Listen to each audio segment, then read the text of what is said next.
সুইজাৰল্যান্ড অলপ আগতে মই গাড়ী 5 কিলোমিটাৰ দূৰত ৰখাই আপোনাৰ নাৱেৰে আহিব লগা হৈছে।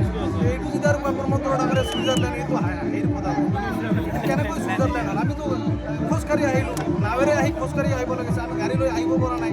ইয়াত যে যিজন প্ৰাৰ্থী আহিছে মই সন্মুখীন তেখেতেও দূৰৰ পৰা গাড়ী ৰাখি আহিছে। ইয়াত গাড়ী আনাৰ কেপাচিটি নাই, য'ত কেনেকৈ ছুইজাৰলেণ্ড হ'ল? ব্ৰিটিছেৰ প্ৰতিটো কোৰ্টত ৰাস্তা ঘাটৰ পৰা উন্নতি হ'ব লাগে। তেতিয়া আমি ছুইজাৰলেণ্ড কৰে কোনো নহ'ব, কামেৰে কৰি দেখুৱালে এই সাইড থেকে যাচ্ছে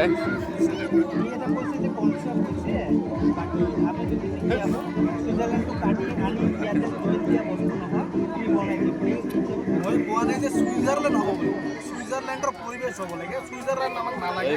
প্ৰথম কথা হৈছে প্ৰতিটো ব্ৰিটিছেৰ যিমান ৰাস্তা ঘাটৰ পৰা সব স্কুল আদিৰ পৰা সব উন্নত লাগে। ৰাস্তা ঘাট যদি উন্নত হবে আমি আমাৰ কৰিবলৈ যায়। আজিকালি ইহঁতে সাপগ্ৰাম কলেজত যায়। সাপগ্ৰাম কলেজত কেনেকৈ যাব? নাৱেৰে যাব লাগে।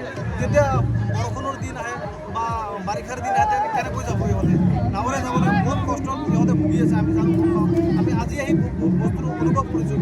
কিন্তু ইমান দিন ধৰি ইহঁতে যে বসবাস কৰি আছে ইয়াত, ইহঁতে ভুগি আছে। ইহঁতেহে পাৰিব। ইহঁতৰ পৰা আপোনালোকে সুধিব, তেতিয়া আপোনালোকক ইহঁতৰ দুখ বেদনাবিলাক আপোনালোকক এই অঞ্চলের রাজ্য কি বার্তা দেবে? এই অঞ্চলের রাইজক এটাই আহ্বান করি, এইটো বর্তমান যেহেতু বিটিসি নির্বাচনীয় পরিষদ চলি আছে, আপোনালোকে যিয়ে প্রার্থী আহিব ইয়াত আপোনালোকে প্ৰশ্ন উত্থাপন কৰক যে আমাৰ এইখন ব্ৰিজৰ ব্যৱস্থা বা ৰাস্তা ঘাটৰ ব্যৱস্থা কৰি দিব নে নাই। যদি নিদিয়ে তেখেতসকলক বৰ্জন কৰক। বিদ্যাৰ কথা তেখেতসকলক বৰ্জন কৰক। আৰু যদি ৰাস্তা ঘাটৰ কথা কয় তেখেতসকলক আপোনালোকে এইবাৰ চিন্তা মানে ভালভাৱে চিন্তা কৰি আপোনালোকে একদম ভোটটো কেনেকৈ দিয়া যায় আপোনালোকে আলোচনা মাৰবে। এইবোৰ অঞ্চলত নিশ্চয় বুদ্ধিজীৱী আছে, সমাজ আছে, আলোচনা কৰক। যাক দিলে ভাল হ'ব, যাক দিলে উন্নতি হ'ব, তাক আপোনালোকে ভোট দিয়ক। যেহেতু আপুনি এজন নেমছুৰ কৰ্মকৰ্তা, বিভিন্ন সময়ত বিজেপি বা অন্যান্য এতিয়া কি কওক, কিছুদিন আগত আপোনালোকে জানে মনমোহন সিঙে আমাৰ সাদ্দাম ভাইয়েৰ নামত একটা কেস দিছে আমাৰ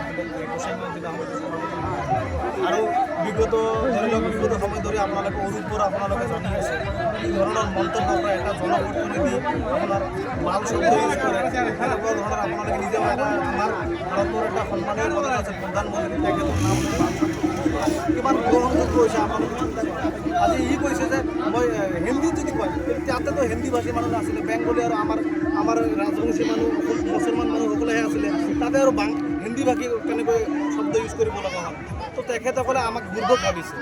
বিগত সময়ত আমাক টাৰ্গেট কৰি লৈছে বিভিন্ন ক্ষেত্ৰত।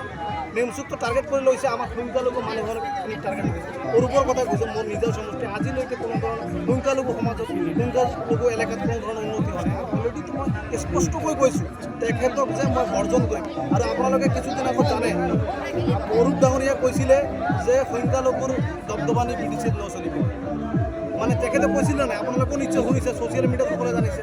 তেখেতে কোন গ্ৰহণযোগ্যতাত কৈছে? তেখেতে এটা জনপ্ৰতিনিধি, তেখেতে সকলোকে মিলা প্ৰীতিৰে এটা মানে সমাজ কৰে। তেখেতসকলে সকলোক লৈ এটা সমাজ কৰিব লাগিব।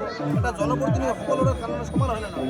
তেখেতসকলে এনেকুৱা মন্তব্য কৰে। তেখেতক আমি একচুৱেলি এইবাৰ পহুকেইটা দিম, ফকিৰাগাৰ অঞ্চলত পহুকেইটা দিম। মানে শক্তি আশ্ৰমৰ ওচৰতে অৰূপ কুমাৰ দে 15 আগষ্টৰ দিনাখনে এটা অশ্ৰাব্য মন্তব্য কৰিছে। সেই সন্দৰ্ভত মুখ্যমন্ত্ৰী স্পষ্টীকৰণ দিছে যে এইটো ক'ব পাৰে, অসুবিধা নাই। এই সন্দৰ্ভত কি ক'ব?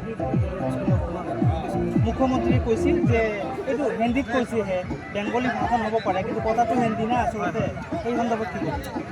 এইটোতো ইহঁতৰ এতিয়ালৈকে ইহঁতৰ দলৰ মানুহ, এইটো মানে ভুলটো থাকিবলৈতো কিবা না কিবা এটা উত্তৰ দিব লাগিব। এইটো ভুলটো ঢাকি দিছে। কিন্তু তেখেতে এতিয়া আপোনালোকে ভুল কৰক, আমি ভুল কৰিলেতো আমাক এৰি নিদিয়ে না, আমাৰ লগত কেছ দিয়ে ডাইৰেক্ট। এটা জনপ্ৰতিনিধিৰ এগেইনষ্টত আমি কথা ক'ব পাৰোঁ। ৰাস্তা ঘাটৰ কাম নকৰিলেতো আমি কাম কৰিম না, আমিতো বিৰোধ কৰিম।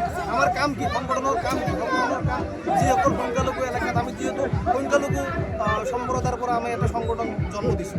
সংখ্যালঘু সমস্যাবিলাক আমাক দাঙি ধৰিব লাগিব। আমি যেতিয়া দাঙি ধৰিম আমাক টাৰ্গেট কৰি ল'ব, এইটো ঠিক নহয়।